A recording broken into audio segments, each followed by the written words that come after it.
The flight attendant's voice cut through the cabin like a blade. "Sir, you don't belong in first class. Back to economy. Now." The plane froze.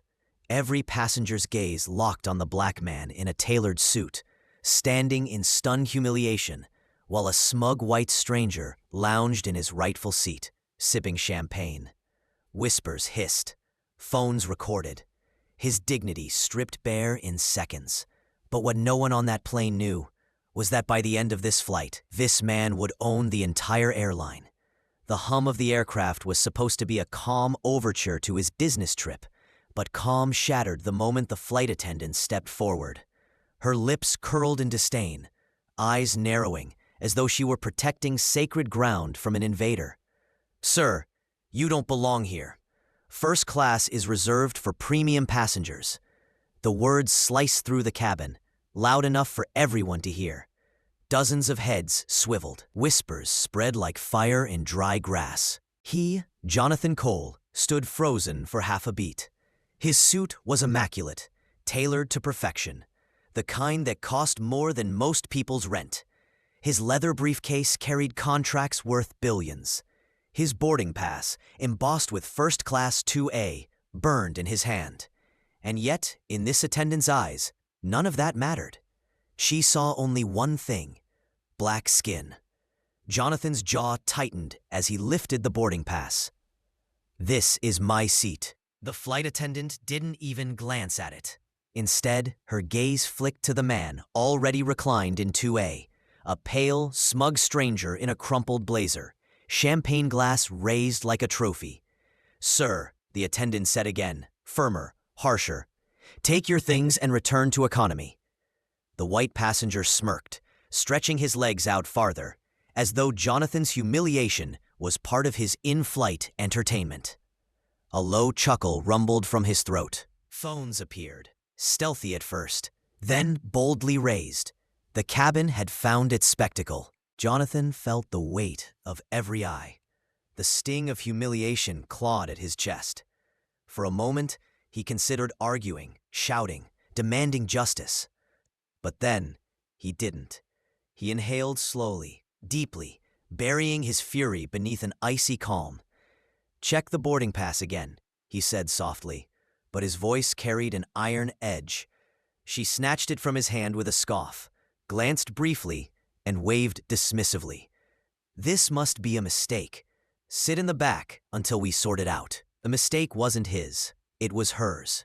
The murmurs grew sharper. Maybe he upgraded with points. Probably trying to sneak in. First class isn't for everyone. Jonathan's knuckles whitened around the handle of his briefcase.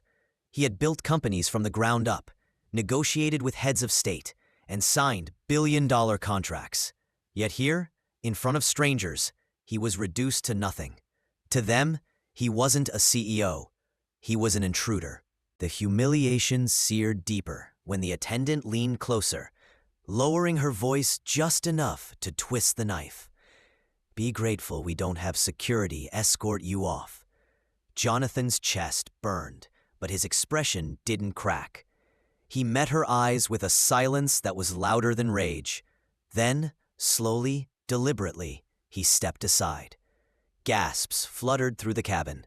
Some thought he'd given up. Some thought he'd accepted defeat. But Jonathan Cole was not a man who bent. He was a man who calculated.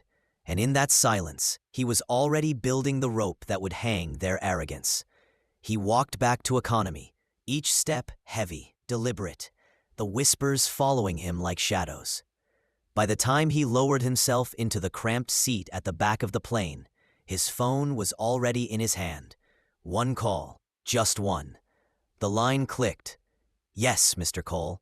A voice answered immediately. Jonathan's tone was ice. "Pull the contract." A pause. "Sir, you heard me. The acquisition deal with Atlantic Airlines, cancel it.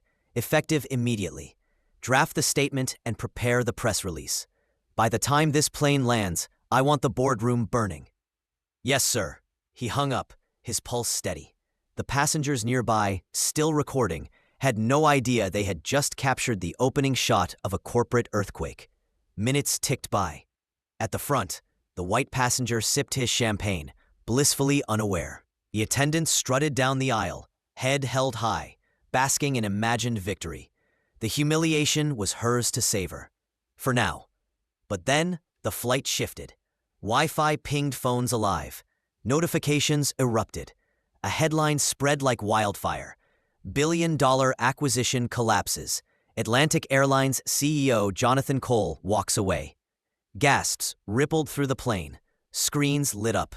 Passengers scrolled feverishly, whispering, pointing. The name in bold letters, Jonathan Cole, was the same as the quiet man seated at the back. The first attendant's stride faltered. The smug passenger in 2A frowned, suddenly uncertain. A wave of unease rolled through the cabin as realization dawned. The man they had mocked, dismissed, humiliated, owned the fate of the airline they were flying on.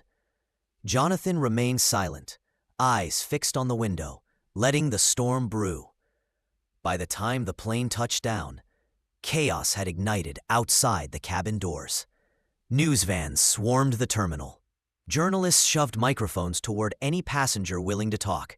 Clips of the humiliation, Jonathan blocked from his seat, mocked, dismissed, had already gone viral. Hashtag seat for sale trended worldwide. Hashtag black CEO followed. Inside the terminal, airline executives scrambled like ants in floodwater. The CEO of Atlantic Airlines, pale and sweating, tried desperately to reach Jonathan's team. Apologies poured in, frantic and hollow.